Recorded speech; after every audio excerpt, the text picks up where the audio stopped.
사도신경으로 신앙 고백 드리시겠습니다. 전능하사 천지를 만드신 하나님 아버지를 내가 믿사오며 그 외아들 우리 주 예수 그리스도를 믿사오니 이는 성령으로 잉태하사 동정녀 마리아에게 나시고 본디오 빌라도에게 고난을 받으사 십자가에 못 박혀 죽으시고 장사한 지 사흘 만에 죽은 자 가운데서 다시 살아나시며 하늘에 오르사 전능하신 하나님 우편에 앉아 계시다가 저리로서 산 자와 죽은 자를 심판하러 오시리라.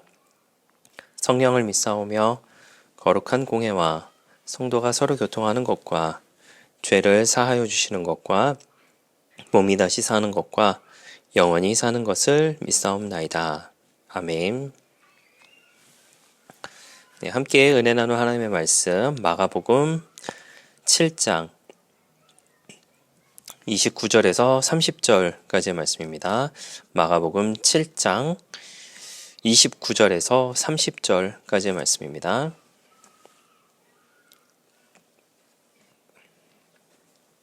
말씀을 읽어드리겠습니다. 예수께서 이르시되 이 말을 하였으니 돌아가라. 귀신이 내 딸에게서 나갔느니라 하시매 여자가 집에 돌아가 본즉 아이가 침상에 누웠고 귀신이 나갔더라. 아멘. 네, 할렐루야. 저는 본문의 말씀 가지고 함께 말씀의 은혜를 나누기를 원합니다. 본문의 말씀은 이제 제목에서도 우리 설교의 제목에서도 나와 기재가 되어 있다시피 수로보니게 여자의 믿음입니다. 네, 이름 참 어렵죠? 수로보니게. 그 지방 이름입니다. 그 지방 이름인데 이 부분에 대해서 이제 이 본문의 내용이 이제 마태복음에도 이제 동일하게 등장을 하게 되는데요. 마태복음 15장 21절에서 28절까지의 내용으로 소개가 되어 있고 본문의 말씀도 알고 보면 이제 마가복음 7장 24절에서부터 30절까지의 내용입니다. 마태복음에는 이 내용에 대해서 수로보니게 여자라고 표현하지 않고 가나안 여자의 믿음이라고 이렇게 표현을 하고 있습니다. 왜 서로 다른가라고 생각을 하실 수도 있겠는데 유대인이 아닌 그 이방인을 그냥 가리켜서 이르러 하는 말이다라고 생각하시면 이제 쉽게 생각이 드시리라 생각이 들어집니다. 왜 그러냐면은 민족적으로는 이 수로보니게라고 하는 그 단어 자체가 아프리카의 페니키아인을 뜻한다라고 이야기를 합니다. 아프리카에서 살던 사람이 이제 그 중에서 이제 페니키아에 살던 사람이 가나안 땅에 이제 살고 있었던 거죠. 이스라엘 백성들이 가나안 땅에 들어오기 전에 페니키아인들이 그곳에 좀 정착해서 살고 있었다라고 이야기를 합니다. 뭐 이것에 대해서 아주 좀 복잡한 이야기가 될 거다라고 생각이 들어지는데 사실은 그것이 중요한 것이 아니라 그냥 이방 여자였다, 이방인 여자였다라고 하는 것만 우리가 좀 생각하면 될 것 같아요. 내용 전체적인 내용은 이렇습니다. 그 이방 여자가 가나안 여자가 수로보니게 여자가 자신의 딸에 이제 귀신이 들린 그런 상황이 발생하게 되죠. 그렇게 되니까 예수님의 소문을 듣고 예수님께서 그곳에 오신 것을 알고 예수님을 찾아오게 됩니다. 그리고 나서 이야기를 합니다. 나의 딸을 이러이러한데 그 귀신을 좀 쫓아주십시오 라고 이야기를 합니다. 내용은 우리가 이제 잘 아는 내용이라고 생각하지만 다시 한번 좀 말씀을 드리자면 그때 이제 예수님께서 뭐라고 말씀하시느냐 하면은 개에게 이것을 주는 것이 옳지 않다. 아이들에게 먼저 주는 게 맞다. 자녀가 먼저 배불리하고 그 떡을 취하여 이제 개들에게 던져준다라고 하는 어떻게 보면은 조금 모욕적인 것 같은 그런 말씀을 하시게 됩니다. 그런 말씀을 하시고 나서 이 여자가 뭐라고 하냐면 맞습니다. 하지만 그 개들도 주인의 상에서 떨어진 부스러기를 먹습니다. 라고 이야기하는 것이 마가복음 7장 28절에 있는 이야기이면서 또한 마태복음 15장 27절에 있는 그런 말씀입니다. 그러면서 예수님께서 돌아가라. 예. 그로 인해서 너의 딸이 치료함을 받았다. 귀신이 쫓아졌다. 라고 하는 그런 내용을 가지고 있는 것이 본문의 내용입니다.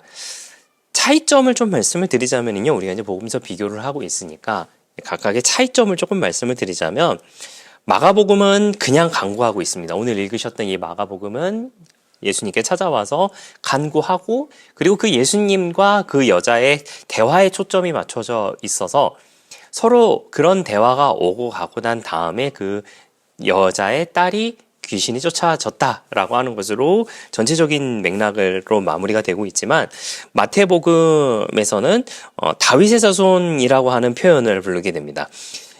마태복음은 이제 메시아 왕으로서 예수님을 바라봤다라고 말씀을 드렸죠. 그렇기 때문에 다윗의 자손이라고 하는 것이 굉장히 중요하게 다가오고 있다라고 하는 겁니다. 반면에 마가복음은 거룩한 종으로 바라보기 때문에 굳이 그거는 필요가 없지 않았을까라고 생각을 합니다만은 어찌됐든 그렇게 치료함을 받았다라고 하는 것, 귀신이 쫓아옴을 받았다라고 하는 것과 앞서 말씀드린 것처럼 마가복음에는 여자와 예수님과의 주거니 받거니 하는 그 대화만 소개가 되어져요. 그런데 마태복음에는 또 어떤 내용이 있냐면은 여자가 그렇같이 하니까 제자들이 만류합니다. 저 여자를 좀 쫓아내십시오. 저 여자를 좀 보내십시오. 라고 이야기를 하죠. 그러자 그 예수님께서 그럼에도 불구하고 예수님은 그 여자의 믿음을 보시고 딸을 치유해 주셨다라고 하는 겁니다. 공통점은 이제 딸이 귀신으로부터 자유로워졌다라고 하는 내용들과 그리고 이제 개들의 얘기, 개도 부스러기를 밑에서 주인의 상 밑에서 먹습니다라고 하는 그런 내용이 이제 공통적으로 등장을 하게 된다라고 하는 거죠. 개라고 하는 것만 우리가 잠깐 짚고 넘어가도록 하겠습니다. 원문상으로는 개라고 하기보다는 강아지 정도라고 보는 게 맞다라고 이야기하더라고요. 강아지 정도로 이야기하고 있다라고 하는 거는 예수님께서 개라고 표현을 하면서 아주 모욕을 주시는, 앞서 소개를 해드린 것처럼 그런 모욕을 주시는 그런 장면이라기보다는 여자에게 아주 큰 모욕감을 주기 위한 것이 아니다라고 하는 것으로 판단된다라고 이야기를 해요. 즉 뭐냐면 강아지, 집 안에서 기르는 그런 강아지들의 그런 모습들을 보면서, 물론 지금의 애완견하고는 조금 개념이 다르겠죠. 어쨌든 모욕을 주기 위한 그런 것이 아니라 그나마 좀 정중하게, 그나마 좀 친절하게 그 여인에게 다가간 예수님의 모습으로 생각해도 좋다라고 그렇게 보고 있더라고요. 어찌됐든지 간에 그와 같은 모습으로 인하여서 그 여자의 믿음을 통하여서 자신의 딸이 귀신을 쫓아냄을 받고 귀신으로부터 자유로워졌다라고 하는 것이 본문, 그리고 마태복음 17장에 등장하고 있는 내용입니다. 이런 전반적인 내용으로 봤을 때 예수님께 향한 그 여자의 믿음, 마치 백부장의 믿음처럼 그 믿음으로 말미암아 예수님께 나아가야 하는 것이고, 그 예수님께 나아갔을 때 모든 것을 이룰 수 있다라고 하는 것으로 생각을 들어줄 수도 있습니다. 조금 더 추가를 좀 해보도록 하겠습니다. 본문의 말씀은 앞서 말씀드린 것처럼 24절에서부터 시작을 하게 됩니다. 그리고 마태복음도 15장 21절에서부터 시작을 하게 되는데, 제가 앞에 부분만 읽어드리도록 하겠습니다. 먼저 마가복음입니다. 오늘 읽으셨던 본문이 마가복음이니까요. 마가복음 7장 24절에 이렇게 시작을 하고 있습니다. 예수께서 일어나사 거기를 떠나, 이렇게 시작을 하고 있어요. 그리고 마태복음 15장입니다. 마태복음 15장 21절에도 이렇게 시작을 하고 있습니다. 예수께서 거기서 나가사, 어디론가 이동을 하신 거예요. 어느 장소에 있다가 어디론가 이동을 하시고 난 다음에 일어난 사건이 바로 본문의 사건입니다. 그렇다면 이 앞에 무슨 일이 있었는가라고 하는 것이죠. 이것이 하나의 맥락으로 봐도 좋을 만한, 전체적인 큰 스토리로 봐도 좋을 만한 내용의 부분이 앞에 있을 수도 있다라고 하는 겁니다. 그럼 그 앞에 무슨 내용이 있었느냐 잠깐 소개를 해드리고자 합니다. 이 앞에 바리새인들과 서기관들의 그 대화가 등장을 해요. 바리새인과 서기관들, 그리고 예수님과의 대화가 등장을 하게 됩니다. 그리고 나서 예수님께 따지게 돼요. 왜 당신의 제자들은 유대의 정통을, 장로들의 전통을 따르지 않습니까? 라고 하는 그런 내용으로 시작하는 부분이 있습니다. 제자들이 이제 손을 씻지 않고 음식을 먹는 그런 모습을 보면서 바리새인들과 서기관들이 왜 당신의 제자들은 이러한 것들을 하지 않습니까? 왜 모세의 율법을 지키지 않습니까? 왜 우리의 전통을 지키지 않습니까? 왜 당신의 제자들은 왜 그 모양 그 꼴입니까? 라고 하는 그런 내용이 등장하고 있다라고 하는 것이죠. 그러면서 예수님께서 입으로 들어가는 것이 더러운 것이 아니라 입에서 나오는 것이 더러운 것이다 라고 하시는 그런 표현이 등장을 하게 돼요. 그러고 나서 이제 제자들이 깨닫지 못하는 그런 장면도 등장을 하게 됩니다. 여러분 시간이 있으시다면 이 앞에 전체적인 그 내용을 한번 읽어보시면 참 재밌겠다라는 생각을 하게 되는데, 그렇게 유대인 전통을 지키지 않는 제자들, 그리고 그에 대해 트집 잡는 바리새인과 서기관들, 그리고 율법의 행위만 지킨다고 되는 것이 아니라 진정한 마음으로 더욱 다가가는 것이 더욱 중요한 것이다 라고 하는 것을 예수님께서 가르치시고 난 다음에 일어난 사건이 바로 본문의 사건이다 라고 하는 것이죠. 이 이방 여자의 사건이 과연 그렇다면 그 앞에 것과 무슨 상관이 있는가라고 생각할지도 모르겠지만 제가 생각하기에는 아주 깊은 연관이 있습니다. 사랑하시는 성도 여러분, 하나님의 은혜는 예수님을 향한 믿음을 통해 유대인이든 이방인이든 모두에게 열려 있다라고 하는 거 우리가 모두 인정하는 부분입니다. 그리고 그 모든 것이 열려 있기 때문에 저와 여러분도 하나님의 은혜를 지금 누리고 있는 것이고 또 앞으로도 누릴 수 있다라고 하는 것 우리가 믿고 나아가는 부분이다라고 생각을 하게 됩니다.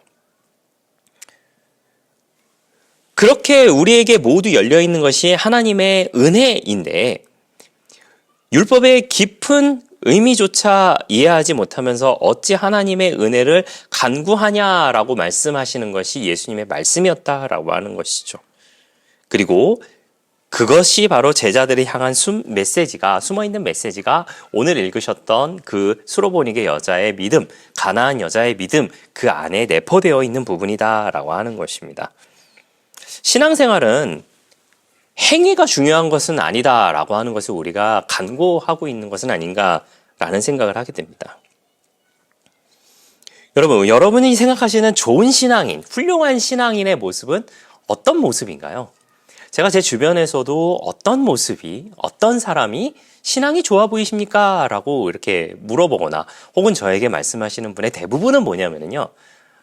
누구는 교회 생활을 참 열심히 해. 누구는 예배를 빠지지 않고 와. 누구는 참, 기도를 많이 해.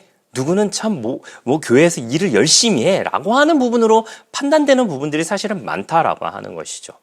제가 그런 부분들에 대해서 부정하고 그런 부분들은 쓸모없다라고 말하는 것은 결단코 아닙니다, 여러분. 제 말에 오해 없으시기를 부탁을 드리겠고요. 우리는 할 수만 있다면 예배를 많이 참석하고 기도를 많이 하고 찬양을 열심히 부르고 봉사를 많이 해야만 합니다. 그것이 하나님께서 기뻐하시는 부분이기 때문이다라고 하는 것이죠. 이 모든 것은 헛된 것은 분명히 아니에요. 그런데 여러분, 앞서 제가 소개를 해드렸던 것처럼 우리가 생각하는 좋은 신앙인의 모습, 훌륭한 신앙인의 모습이 교회 와서 열심히 예배드리고 교회 와서 찬양 열심히 하며 교회 와서 기도 많이 하고 또 교회 와서 봉사를 많이 하는 그런 사람이 좋은 신앙인의 모습이라고 우리가 생각하기 좋습니다. 왜? 우리는 교회 안에서 교회에 있는 사람들을 보기 때문에. 제가 드리는 말씀을 다시 한번 좀 생각해 보시길 바라요. 교회 안에서 교회에서 있는 사람을 보기 때문에. 그런데 교회 밖을 나가면 어떤가요?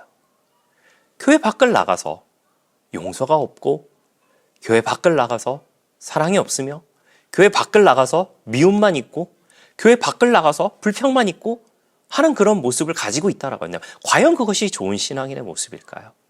하물며 여러분, 교회 안에서도 용서가 없고 비판이 많으며 사랑이 없고 그런 모습을 가지고 있는 사람들도 우리가 보게 되잖아요.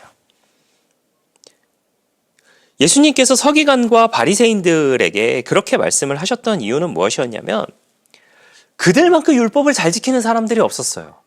그들만큼 율법을 잘하는 사람들이 없었습니다. 그들만큼 정말 율법에 능통한 사람들이 없었음에도 불구하고 그 누구보다도 율법을 잘 지키며 좋은 신앙인의 모습을 보이며 살아가고 있지만은 그들의 모습은, 그들의 마음은 전혀 그거와 상관없는 그저 누구에게 보여주기 위하여서 내가 정말 하나님께 온전하게 나아가기 위해서 율법을 지킨다라고 하는 것이 아니라 저 바리새인보다 제가 낫지 않습니까? 저 세리보다 제가 낫지 않습니까? 저 누구보다 제가 낫지 않습니까? 라고 이야기하면서 나아가는 그런 바리새인들과 서기관들의 모습. 그리고 제자들도 마찬가지였죠. 제자들도 본인들이 유대인이라고 생각하고 본인들이 예수님의 제자라고 생각하기 때문에 가나안 여자가 그렇게 부르짖었을 때에 제발 좀 보내세요. 이방 여자 아닙니까? 라고 하는 그런 모습. 본인들도 하나님의 은혜를 받았음에도 불구하고 그런 모습으로, 그래서 예수님께서 그 사람들에게, 그 모든 사람들에게 보여주기 위하여서 처음에 이 가나안 여자, 이방 여자에게 그렇게 약간의 모질게 대하셨던 것은 아닌가. 너희들이 하나님의 은혜를 받을 자격이 있느냐?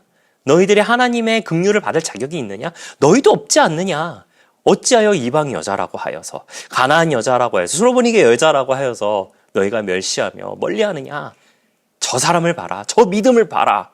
얼마나 훌륭한 믿음이냐. 그저 하나님만 바라보며 그저 온전하게 나아가고자 하는 저 모습을 바라봐라 라고 예수님께서 이와 같은 모습으로 보여주신 것은 아닌가, 우리가 좀 생각해 봐야겠죠. 다시 한번 여러분 여쭤보도록 하겠습니다. 우리가 생각하는 좋은 신앙인의 모습이 과연 무엇일까요? 우리는 누군가를 판단하고 또 누군가에게 용서가 없고 내려다보고 있는 것이 저의 모습, 우리의 모습은 아닌지 돌이켜 생각해 보시는 우리 모두가 되기를 바랍니다. 낮고 낮은 자리로 오신 하나님이신 예수님이 모두에게 은혜를 열어주셨는데, 모두에게 하나님께 나아갈 수 있는 길을 열어주셨는데, 우리가 뭐라고, 내가 뭐라고 누군가를 용서하지 못하며 누군가를 비난하며 누군가를 내려다보고 있는 그 모습을 과연 하나님 보시기에 기뻐하시는 모습일까요? 우리는 기도도 많이 해야 합니다. 찬양도 열심히 해야 되고 봉사도 많이 해야 되고 할 수 있으면 예배도 적극적으로 많이 참여해야 합니다. 하지만 그 전에 마음으로 예수님을 닮기에 실천하는 저와 여러분이 되시기를 예수님의 이름으로 부탁을 드리겠습니다. 그렇게 예수님을 닮아가기 위한 실천이 우리 가운데 있을 때에 더 나은 신앙인의 모습으로 살아갈 것이고, 더 나은 신앙인의 모습으로 살아갈 때에 더 좋은 곳으로 채워주시는 하나님을 발견할 수 있는 저와 여러분들 되시기를 예수님의 이름으로 부탁을 드리겠습니다. 기도하겠습니다. 좋으신 아버지 하나님 감사합니다. 우리는 하나님께 너무나도 큰 은혜를 받은 존재입니다. 그러나 그럼에도 불구하고 누군가를 비난하며 판단하며 또 용서하지 않고 내려다보는 것이 나의 모습, 우리의 모습은 아닐런지요. 낮고 낮은 자리에 오셔서 그 낮은 눈높이에서 우리를 바라보셨던 그 예수님을 우리가 기억하게 하여 주시고, 하나님의 은혜는 모두에게 열려 있으며 모두가 하나님의 은혜를 받았기에 우리는 모두 다 하나님의 자녀다라고 하는 것을 기억하는 우리가 되게 하여 주시옵소서. 마음으로 예수님 닮기를 실천하는 우리 모두의 넉넉한 신앙의 모습 다 되게 하여 주시옵소서. 감사를 드리며 예수님의 이름으로 기도했습니다. 아멘. 주기도문으로 마치겠습니다. 하늘에 계신 우리 아버지여, 이름이 거룩히 여김을 받으시오며 나라가 임하시오며 뜻이 하늘에서 이루어진 것 같이 땅에서도 이루어지이다. 오늘 우리에게 일용할 양식을 주시옵고 우리가 우리에게 죄 지은 자를 사하여 준 것 같이 우리 죄를 사하여 주시옵고 우리를 시험에 들게 하지 마시옵고 다만 악에서 구하시옵소서. 나라와 권세와 영광이 아버지께 영원히 있사옵나이다. 아멘.